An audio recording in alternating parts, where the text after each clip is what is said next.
सरों से कदम आला तेरा, सर भला क्या कोई जाने कि है कैसा तेरा। आप तवज्जो फरमाएं, फरमाते हैं सर भला क्या कोई जाने कि है कैसा तेरा, सर भला क्या कोई जाने कि है कैसा तेरा। औलिया मरते हैं आंखें वो है तलवा तेरा, औलिया मरते हैं आंखें वो है तलवा तेरा। और फरमाते हैं जैसे कोई आदमी किसी जानवर को पालता है, बहुत से लोग कुत्तों के शौक है और हिफाजत के लिए कुत्ते का पालना, क्योंकि अंदरूं में खाना ना जाए बल्कि बाहर रहे, अपनी घर की हिफाजत के लिए और अपनी खेती की हिफाजत के लिए कुत्ता पालना चाहिए। शर्त यह है कि कुत्ते के रहने का इंतजाम अलग है। जिस जगह खाना बनता है या जिसमें लोग रहते हैं उस जगह कुत्ता नहीं होना चाहिए, तो जानदार की तस्वीर होना चाहिए, क्योंकि जिस घर में कुत्ता और जानदार की तस्वीर होती है उस घर में रहमत के फरिश्तों का दुखूर नहीं होता। तो जो हिफाजत के लिए कुत्ता रखा जाता है वो बाहर रखा जाता है, वो चार दीवारी होती है घर के बाहर, तो उसके गले में पट्टा डाल दिया जाता है पहचान के लिए।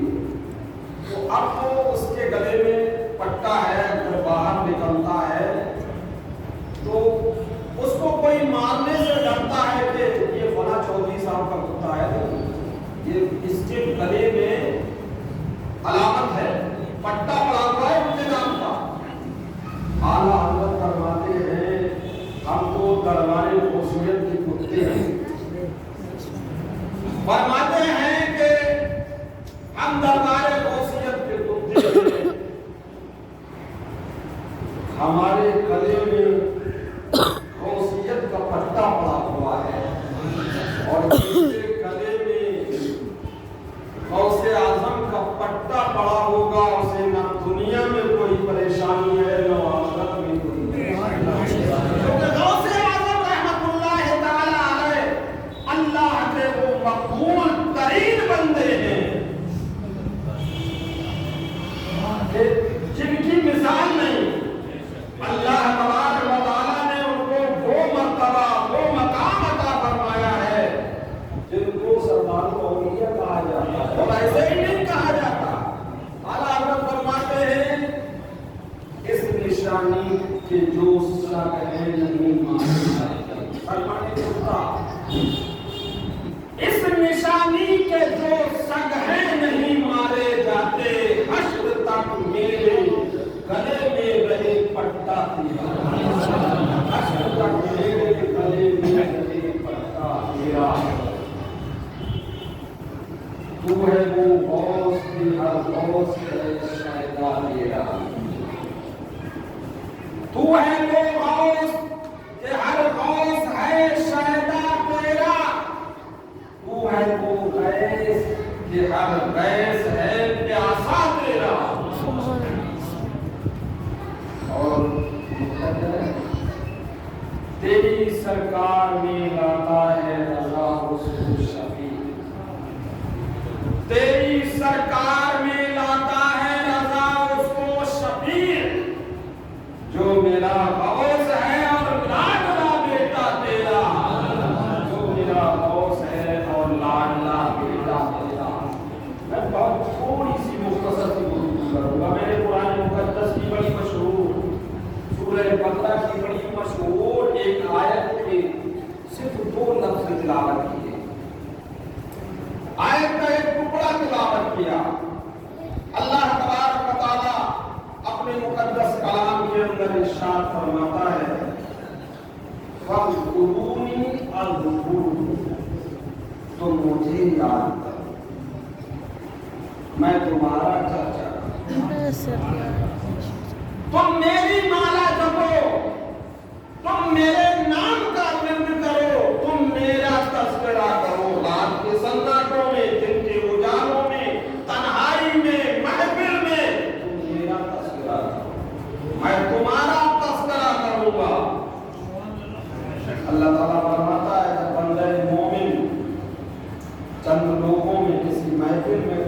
میرا ذکر کرتا ہے تو میں اس سے اچھی محفل میں یعنی نوری مخلوق فرشتوں کی محفل میں اس کا تذکرہ کرتا ہوں۔ اب آپ اسی سے غور کیجیے، سمجھیے اور اپنے تصور میں بغداد کے مکندرات، بغداد کے دو بیابان نگاہوں کے سامنے آئے۔ سیدی سرکار غوث اعظم رحمت اللہ تعالی علیہ درس و تدریس سے فارغ ہونے کے بعد مدرسہ نظامیہ سے فرصت کے وقت میں نکلنے کے بعد اللہ کی یاد کے لیے، تزکیہ نفس کے لیے تنہائی کو تلاش کریں، اور تنہائی جنگل سے بہتر کہاں ہوتی ہے۔ آج بھی بے شمار نشانیاں ہیں اس ہندوستان کی سرزمین پر جہاں اللہ کے ولیوں نے پہاڑوں کی کھو میں اللہ کا ذکر کیا ہے، دریاؤں کے کنارے اللہ کا ذکر کیا ہے، درختوں کے کنارے اللہ کا ذکر کیا ہے۔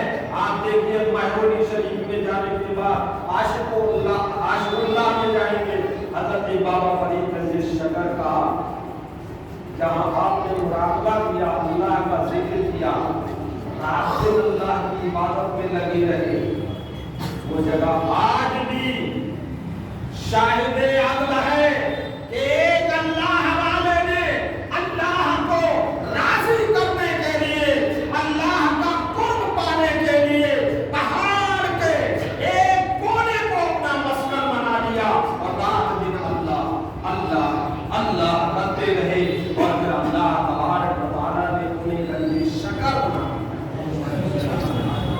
غوث اعظم عراق کے بیابانوں میں، جنگلوں میں بیٹھ کر اللہ کی تلاش میں نکل جاتے تھے، اللہ کا ذکر کرتے تھے۔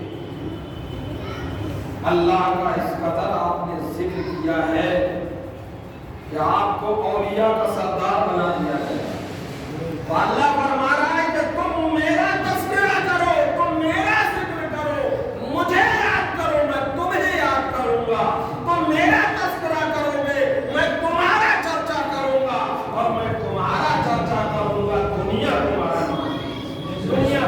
تذکرہ۔ اللہ تبارک و تعالیٰ نے اپنے بندوں کو اپنا قرب عطا کیا۔ غوث اعظم شیخ عبد القادر جیلانی کو غوثیت کے مقام پر فائز فرما دیا، اور یہ غوثیت کا مقام آسانی سے نہیں ملتا ہے۔ شیطان کے ایسے ایسے حربے ہوتے ہیں، اس راستے میں اترنے والوں کے لیے، غوثیت کو پانے والوں کے لیے ایسے ایسے حربے شیطان استعمال کرتا ہے کہ عقل حیران رہ جاتی ہے، اور نہ جانے کتنے لوگ ٹھوکر کھا کر منہ کے بل گر جایا کرتے ہیں، لیکن انہیں منزل نہیں ملتی، منزل نہیں ملتی۔ حضور غوث اعظم رحمۃ اللہ تعالیٰ علیہ بیابان میں اللہ کا ذکر کر رہے ہیں۔ ایک دن گزرا، دو دن گزرے، تین دن گزرے، مہینہ گزر گیا، دنوں پہ دن گزرتے جا رہے ہیں۔ ایک ابلیس نے دیکھا یہ تو بہت قریب اللہ کا قرب حاصل کر لے گا۔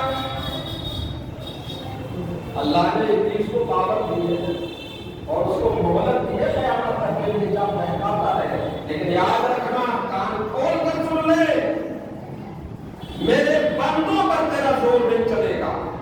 جو میرے بندے ہوں گے، جو مجھے یاد کرنے والے ہوں گے، ان پر تیرا زور نہیں چلے گا۔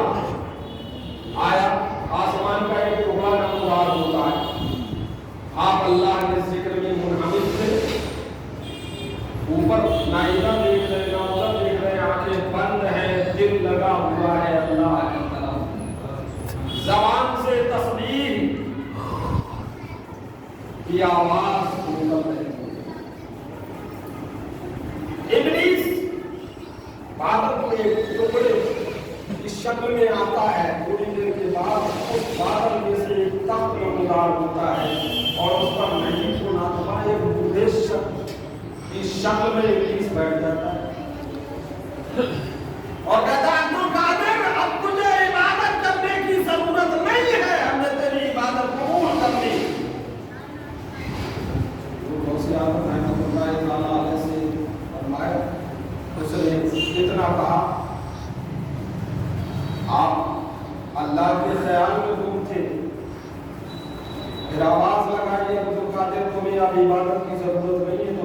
इबादत में डूब जाते हैं। हजरत शेख अब्दुल कादिर जिलानी रहमतुल्लाह ताला अलैह खुद से कहा, अब्दुल कादिर भी कौन होता है कि तुझ पर अल्लाह का जिक्र माफ हो जाए, अल्लाह की इबादत माफ हो जाए, तुझ पर नमाज माफ हो जाए। मेरे आका मेरे नाना जान मोहम्मद अरबी सल्लल्लाहु अलैहि वसल्लम रात रात भर खड़े होकर अल्लाह की इबादत करते हैं, पैरों पर वर्म आ जाता है, अल्लाह की रहमत को जोश आ जाता है, अल्लाह पुकारता है, ए मेरे महबूब रात में क़याम भी कर लिया करो, रात में आराम भी कर लिया करो। आप फरमाते अफला आबदन शकुरा, ए मेरे परवरदिगार क्या मैं तेरा शुक्रगुजार बंदा ना बनूं? फरमाते हमारे आबाओ अजदाद ने पूरी जिंदगी अपनी अल्लाह के जिक्र में, अल्लाह के कुरानी करने में, अल्लाह की इबादत में गुजार दी। इमाम हुसैन रज़ियल्लाहु ताला ने करबला के तपते हुए सहरा में जख्मों से जूझ रहे हैं, फिर भी अल्लाह की इबादत को नहीं छोड़ा। अब्दुल कादिर को कौन होता है कि तुझ पर नमाज माफ हो जाए? फौरन आपने फरमाया, लगता है तू इब्लीस है और तू मुझे बहकाने के लिए आया है। आपने फरमाया ला हौला वला कुव्वता इल्ला बिल्लाह। इतना फरमाना था, वो बादल का धुआं बन गया। और आवाज आई है, अब्दुल कादिर जिस रास्ते पर खूबर तू है, जिस रास्ते का मुसाफिर तू है, जिस रास्ते पर तू चल रहा है, इस रास्ते पर चलने वाले बहुत से अल्लाह वालों को मैंने भटका दिया है और उनको गुमराह कर दिया है। कहा नादान तू मुझे क्या गुमराह करेगा, अल्लाह का फज़ल मेरे साथ है। इब्लीस कहता है अब्दुल कादिर तुझे तेरे इल्म ने बचा लिया। आप फरमाते अब भी गुमराह कर रहा है, मेरे इल्म के साथ साथ खुदा के फज़ल ने बचा लिया।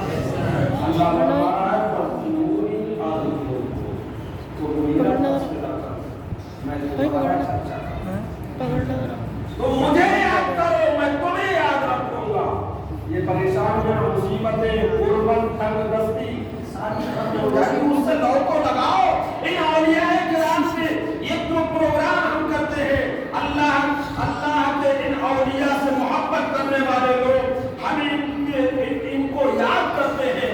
तो याद करने का मतलब क्या होता है? मतलब ये होता है कि हम इनकी जिंदगी को अपनी जिंदगी का हिस्सा बनाएं।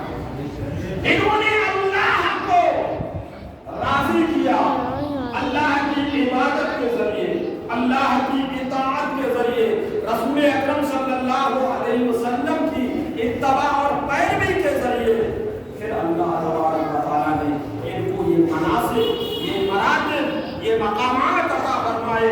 किसी को गौस बना दिया, किसी को गरीब नवाज बना दिया, किसी को कुछ बना दिया, किसी को कुछ बना दिया। जरूरत इस बात की है मुसलमानों कि इनके तरीके पर चलो, इनकी सीरत को अपनाओ, इनकी जिंदगी को अपनाओ। इनकी जिंदगी में हमारी जिंदगी की भलाई है। ये करामतें बयान करना इससे कुछ होने वाला नहीं है। ये हमारे लिए ही थी, करामतें हक हैं, करामतें हक हैं, लेकिन हमें उनसे क्या फायदा? उनकी जिंदगी को बयान किया जाए, उन्होंने क्या किया, उनकी सीरत को अपनी जिंदगी में बसाया जाए, उनके तरीके को अपनाया जाए। यही गौसे आज़म की जिंदगी से हमें सबक मिलता है। यही सरकार गौसे आज़म रहमतुल्लाह ताला अलैह ने हमें तालीम अता फरमाई है। लोगों, किसी को आसमान में उड़ता हुआ देखो तो वली तसव्वुर मत कर लेना, वरना विलायत परिंदों पर भी सादिक आ जाएगी, चील कौवा भी वली बन जाएंगे। आप जरा सोचे गहराई से, आज न जाने नगर नगर ढगर ढगर चाहे तीर बड़े कर रहे हैं, मोटी मोटी तस्बीह और माला गले में डालकर लोगों को गुमराह करने के लिए आज टोला निकल पड़ा है। गौसे आज़म की जिंदगी से, उनके फरमान से हमें सबक हासिल करना चाहिए। हुजूर गौसे आजम फरमाते हैं आसमान में अगर किसी शख्स को उड़ता हुआ देखो तो वही तसव्वुर मत कर लेना, ये शोबेबाजी भी हो सकती है, ये जादू भी हो सकता है। अल्लाह वाला उस वक्त अल्लाह वाला बनता है जब वो अल्लाह को राजी कर लेता है, और अल्लाह को वही शख्स राजी करता है जो उसकी इबादत करता है, रसूल की इताअत करता है। गौसे आजम की जिंदगी लोगों की हिदायत और रहनुमाई का फरीज़ा अदा किया, भटकों को सिराते मुस्तकीम पर गामज़न किया। आज जरूरत है गौसे आजम की जिंदगी को अपनाया जाए, उनकी सीरत को पढ़ा जाए और उसको अपनी जिंदगी में समाया जाए। गौसे आजम की जिंदगी में हमें रसूल कायनात सल्लल्लाहु अलैहि वसल्लम की जिंदगी के नमूने मिलेंगे, उनकी सीरत में रसूल कायनात सल्लल्लाहु अलैहि वसल्लम की सीरत मिलेगी। ये बुजुर्गों ने क्या किया है, पैगंबर इस्लाम सल्लल्लाहु अलैहि वसल्लम की जिंदगी को अपनाया है, और पैगंबर इस्लाम सल्लल्लाहु अलैहि वसल्लम ने फरमाया, लोगों अल्लाह का सबसे अफजल तरीन जिक्र नमाज है, और नमाज के बाद सबसे अफजल तरीन जिक्र कुरान की तिलावत है, और उसके बाद तुम्हें मौका मिले तो अल्लाह फरमा रहा है जब नमाज पूरी हो जाए, जब नमाज पढ़ चुको तो अल्लाह का जिक्र करो, खड़े हो तो खड़े होकर अल्लाह अल्लाह अल्लाह सुभान अल्लाह, बैठे हो तो बैठने की हालत में अल्लाह फरमा रहा है कि जिक्र करते रहो, कर बैठो, अगर लेटे हो बिस्तर में, रात में सोने के लिए जा रहे हो, जब तक नींद नहीं आ रही है, दुनिया के झमेले अपने दिमाग से निकाल लो और दिमाग को फ्री करके अल्लाह की तस्बीह पढ़ने लगो, फ्रेश हो जाओगे, दिल को सुकून हासिल होगा, तमाम परेशानी और टेंशन निकल जाएंगे और अल्लाह को यही तो हमारे बुजुर्गों ने बताया, यही तो गौसे आजम की जिंदगी से हमें समझ मिलता है। अल्लाह तबारक व तआला सरकार गौसे आजम रहमतुल्लाह तआला की तरीके पर चलने की तौफीक अता फरमाए और उनकी जिंदगी को हम अपनी जिंदगी के लिए नमूना बनाएं। अल्लाह हमें इसकी इस्तिताअत अता फरमाए, तौफीक अता फरमाए, और जितने भी अल्लाह ने यहाँ पर हाजिर आए हैं, हज़रत गौसे आजम रहमतुल्लाह के तवस्सुल से जिन जिन के दिलों में जो जो जायज़ तमन्नाएं हैं, अल्लाह तबारक व तआला उन तमन्नाओं को पूरा फरमाए।